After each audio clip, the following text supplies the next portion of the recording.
নারায়ণগঞ্জে এক তরুণকে ফোনে ডেকে নিয়ে ছুরিকাঘাতে হত্যা করেছে মাদক ব্যবসায়ীরা। মঙ্গলবার রাতে শহরের মণ্ডলপাড়া মোড় এলাকায় এই ঘটনা ঘটে।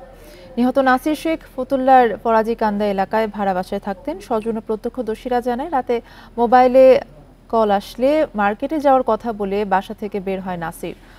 পরে শহরের মণ্ডলপাড়ার মোড়ে একটি রেস্তোরাঁয় খাওয়া শেষে নাসিরকে কয়েকজন মাদক ব্যবসায়ী মারধর ও ছুরিকাঘাত করে পালিয়ে যায়। পরে আশপাশের লোকজন তাকে উদ্ধার করে হাসপাতালে নিলে চিকিৎসক মৃত ঘোষণা করে। ধারণা করা হচ্ছে, মাদক ব্যবসা নিয়ে পূর্ব শত্রুতার জেরেই এই হত্যার ঘটনা ঘটতে পারে। হত্যায় জড়িতদের আটকের জন্য পুলিশের একাধিক দল কাজ করছে। মরদেহ উদ্ধার করে ময়না তদন্তের জন্য মর্গে রাখা হয়েছে।